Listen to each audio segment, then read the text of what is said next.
ladies and gentlemen, many eminent dignitaries that are here, our members of the press, and of course the organizers of this wonderful program. A very good morning to all of you. Before I start my speech, I should just wanted to extend my thanks to all the organizers, Mantra for Change, Shikshāgraha, and of course the Shibulal Family Foundation. I think this wonderful conference, it has brought together so many NGOs, so many thinkers here who are all, I think, wanting to make the same change. And I think all of us collectively can make such a larger change because of the confluence of ideas here, that this in itself is a very laudable effort. So my many thanks to you all. I have, of course, been asked to deliver a small note today on perhaps some Mysore history and how it filters into what we are trying to achieve today. And I think there is no better place than where we are standing to reiterate that notion, I think, that we are all aspiring to today. Some around a century and maybe a couple decades, 120 years ago, there was a confluence of certain minds. Some may say chance, but that's a coincidence, as they say, is those that do not know how the universe works. In any case, at the time, Swami Vivekananda, perhaps the most eminent spiritual leader of that time, certainly, who could convey those ideas in English on his tour of India, came down. Of course, he visited many princely states, and he eventually found himself in the state of Mysore. He spent some time in Bangalore, and of course, he was so impressed by the local citizens as well as the Diwan, Sri Shekshāgraha at the time, that the Diwan said, no, you have to come to Mysore and meet the Maharaja himself. So Swami Vivekananda came to Mysore, and of course, as would be expected, impressed the Maharaja so much so that they built up a very big bond there. At the time, His Highness Chamaraja X. He then proceeded to Rameshwaram, and then eventually was sponsored to go on his trip to the World Parliament of Religions, and he went via Japan and then to, of course, Chicago.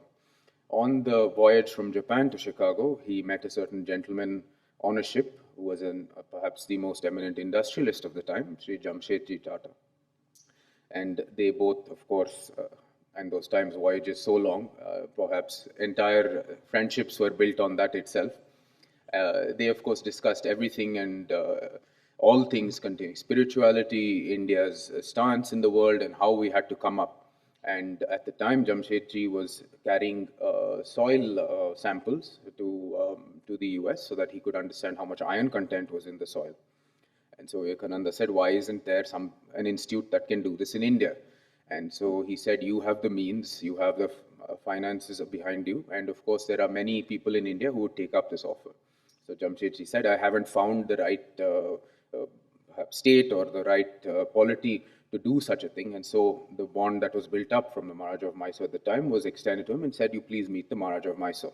Of course, by that time, His Highness Chamaraja had passed away, unfortunately, at a very young age. His son was coronated, but because he was very young, his mother, the regent Vanivila Sannidhana, was in charge of affairs.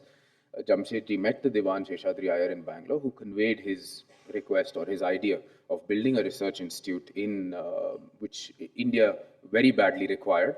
And then, of course, all the, I suppose, the puzzle pieces fell into place, and we are, of course, standing in the Indian Institute of Science today. So 100 years ago, 100 plus years ago, a century ago, what is a uniquely Indian meeting of leaders resulted in educational leadership for a benefit of everlasting value that has resulted in over a century of value towards India. Spiritual leadership in its basis for us guiding the way we should be living our lives and building meaningful lives, to the polity at the time in charge of the Maharaja in the Mysore as well as the Diwan, understanding these ideas and then, of course, building off that spiritual basis. And lastly, of course, industrialists with the means and the finances to fund such things coming together. This is essentially what is uniquely Indian in the modern context, because, of course, we are now aspiring to be a hybrid nation. We build upon that spirituality and we welcome all that is good from the West to benefit us as well.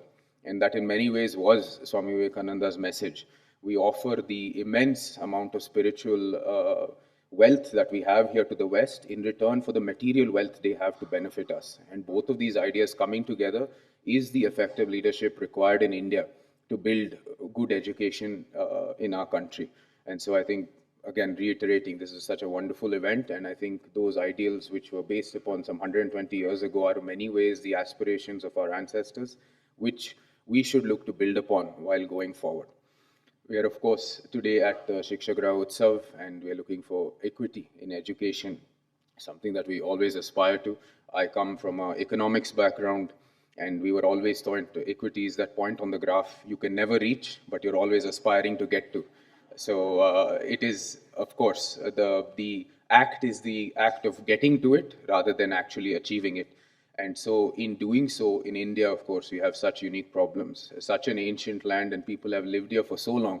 There are a diverse set of ideas, if not from each state to state, you can even see it from each district to district. And how does one cater to each of those needs?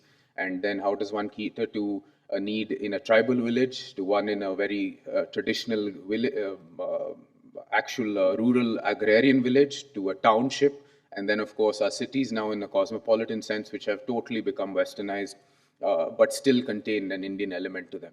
So these are the questions which often we have to address as leaders coming in, and certainly equity doesn't mean equal inputs.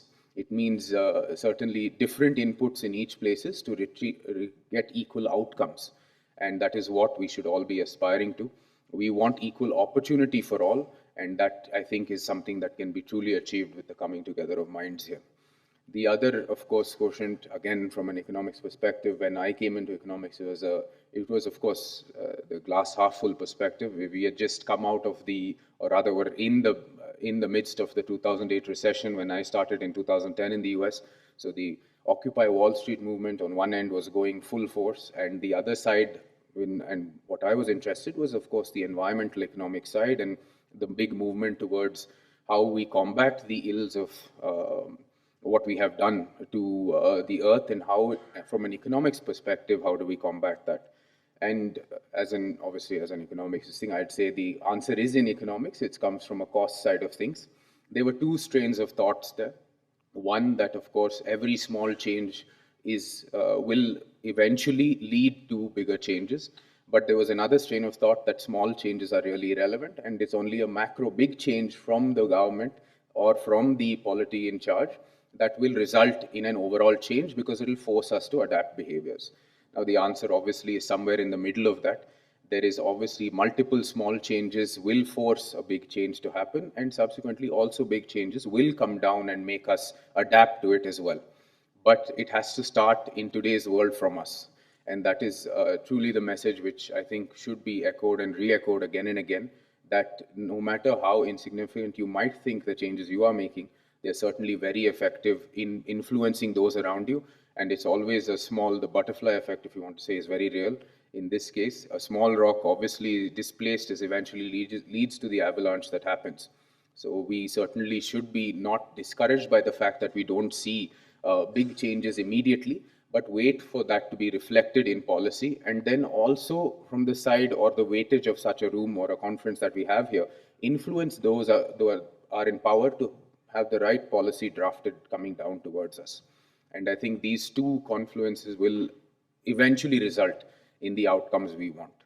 And lastly, of course, my only thing, again, coming back to the history which we started with, the idea of building an institution of everlasting value that has lasted centuries long is nothing new in India.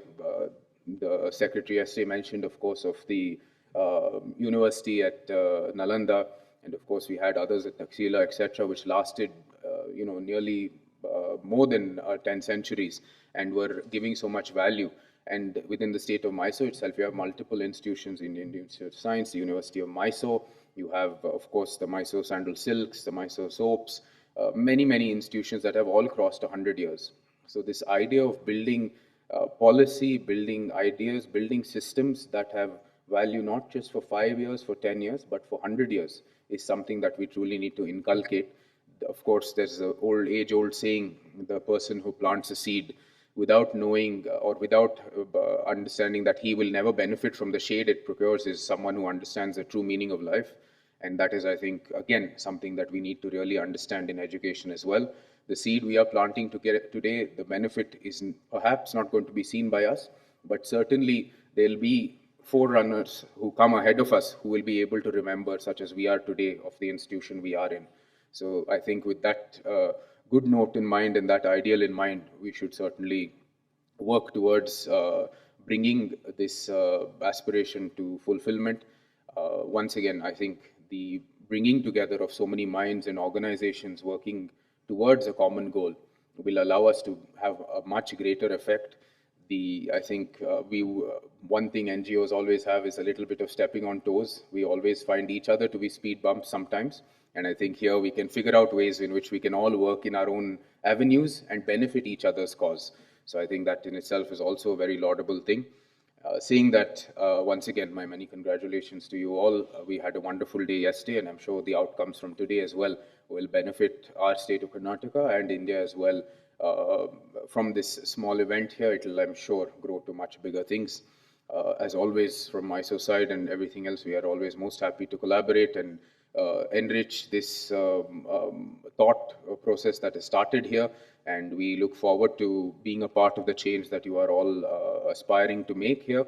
And I would again reiterate this message of unity in all our procedures that we are going to do. It is the most important thing. And while debate and discussion and all these wonderful things are, and having arguments is all uniquely Indian, outside the room it should be one voice. I think that is the most important thing. So when we do all these things, we will certainly achieve all that we want to.